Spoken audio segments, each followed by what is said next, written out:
Hai sahabat, selamat pagi. Apa kabar semuanya? Semoga semuanya dalam keadaan sehat-sehat saja ya. Hari ini berjumpa lagi dengan saya Noli Silvana Kasman untuk materi IPA Pengetahuan Alam kelas 7 semester genap 2021. Ayo belajar IPA itu menyenangkan. Semangat ya. Sahabat, hari ini kita akan belajar tentang pola interaksi makhluk hidup. Jika kamu amati lingkungan di sekitarmu, kamu akan mendapati bahwa setiap makhluk hidup tidak dapat hidup seorang diri. Setiap makhluk hidup akan berinteraksi dengan makhluk hidup lain dan lingkungannya untuk memenuhi kebutuhan hidupnya. Adanya interaksi ini menyebabkan terjadinya hubungan timbal balik antara makhluk hidup maupun dengan lingkungannya. Nah, sahabat, saya punya peta materi yang sudah saya tampilkan untuk sahabat semua tentang pola-pola interaksi makhluk hidup yang akan kita pelajari di hari ini tentang simbiosis, netralisme, predasi, kompetisi, dan antibiosis. Ayo belajar bersama-sama. Yang pertama, saya akan menjelaskan tentang simbiosis. Sahabat, simbiosis merupakan bentuk hidup bersama antara dua individu yang berbeda jenis. Ada beberapa jenis simbiosis, yaitu yang pertama simbiosis mutualisme, yang kedua simbiosis komensalisme, dan yang ketiga simbiosis parasitisme. Nah, yang akan kita bahas kali ini adalah tentang simbiosis mutualisme. Simbiosis mutualisme adalah hubungan antara dua organisme yang berbeda jenis namun saling menguntungkan satu sama lain. Dalam hubungan ini, kedua organisme sama-sama tidak ada yang dirugikan. Kerugian bagi kedua justru ketika simbiosis itu tidak dilakukan. Oleh karena itu, kehadiran makhluk hidup lain menjadi begitu penting bagi mereka yang mengalami jenis simbiosis ini. Nah, saya punya beberapa contoh simbiosis mutualisme yang bisa sahabat ketahui. Yang pertama itu tentang kupu-kupu dan bunga. Kupu-kupu mencari nektar atau madu yang ada pada bunga. Madu merupakan salah satu makanan bagi kupu-kupu. Apakah bunga akan rugi jika nektarnya diambil oleh kupu-kupu? Ternyata saat kupu-kupu hinggap di bunga, tanpa sengaja kakinya menyentuh benang sari yang lengket.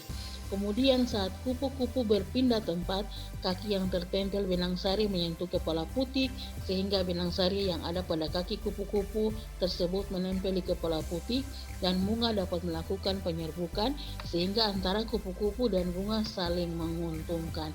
Nah, itu contoh yang pertama tentang kupu-kupu dan bunga. Contoh yang kedua itu tentang burung bangau dan kuda Nil. Nah, burung bangau suka hinggap di punggungnya kuda Nil dan memakan kutu-kutu dan parasit yang ada di punggungnya sehingga tubuh kuda Nil menjadi bersih dari kutu. Keuntungan bagi burung bangau hinggap di punggung kuda Nil adalah setiap kutu-kutu dan parasit yang ada di badan kuda Nil menjadi makanan dari burung bangau tersebut, sehingga antara burung bangau dan kuda Nil sama-sama saling menguntungkan. Nah, contoh simbiosis mutualisme yang ketiga adalah manusia dengan bakteri. Pada usus besar manusia terdapat bakteri Escherichia coli sehingga membantu mengurangi pertumbuhan bakteri jahat dan mempercepat proses pembusukan pada usus besar. Sedangkan bakteri ini sendiri mendapat keuntungan karena bisa mendapat makanan dari sisa-sisa makanan pada usus besar.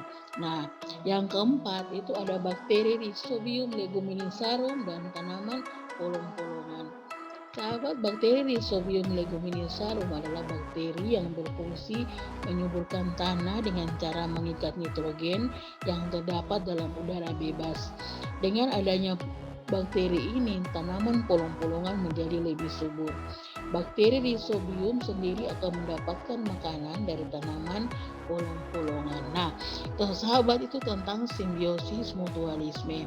Sekarang yang kedua tentang simbiosis komensalisme. Simbiosis komensalisme adalah hubungan interaksi dua jenis individu yang memberikan keuntungan kepada salah satu pihak, tetapi pihak lain tidak mendapatkan kerugian. Contohnya bagaimana untuk simbiosis komensalisme ini?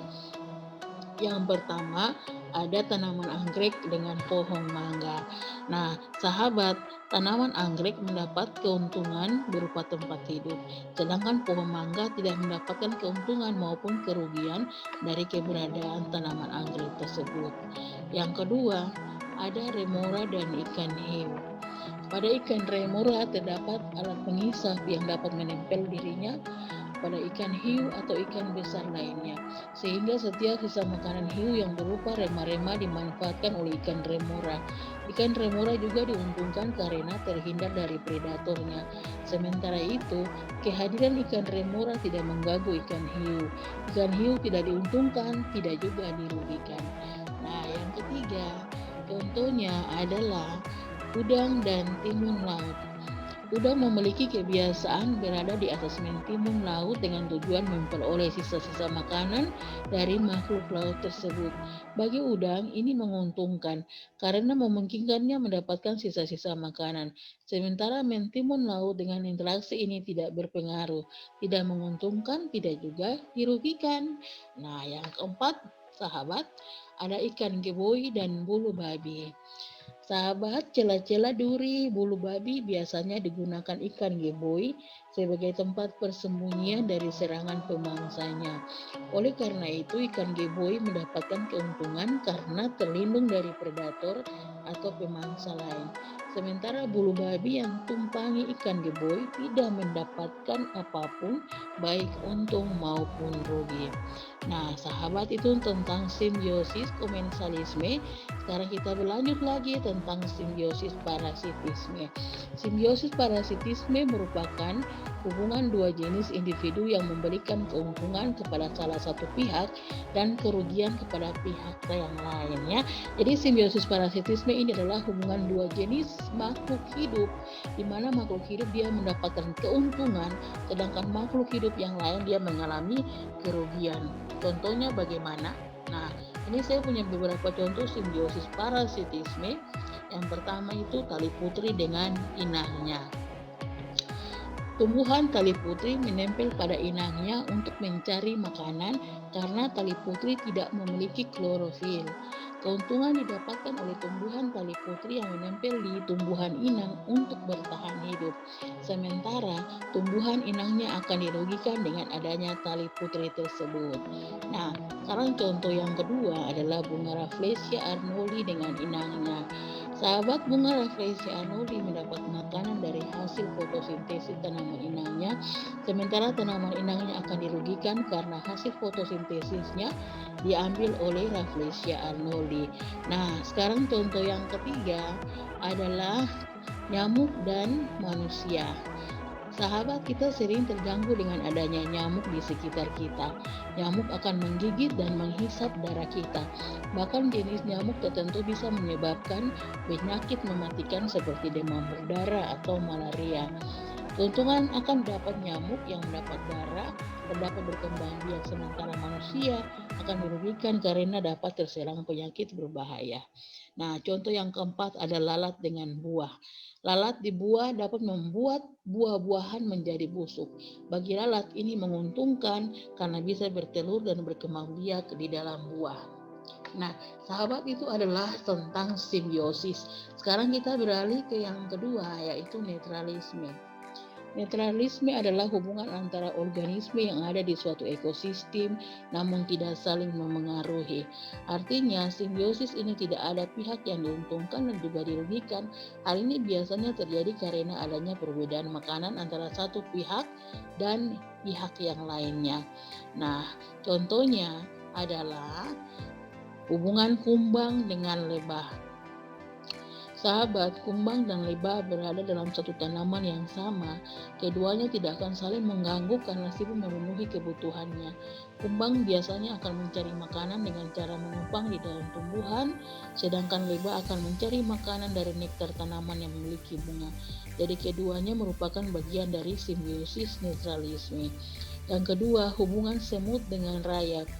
Semut dan rayap sama-sama jenis serangga yang biasanya hidup secara berkelompok dalam mencari makan dan tempat tinggal. Semut dan rayap masuk dalam simbiosis netralisme karena kedua serangga ini jika disatukan dalam satu wilayah tidak akan mempengaruhi satu sama lain. Nah, itu tentang netralisme. Yang ketiga tentang predasi.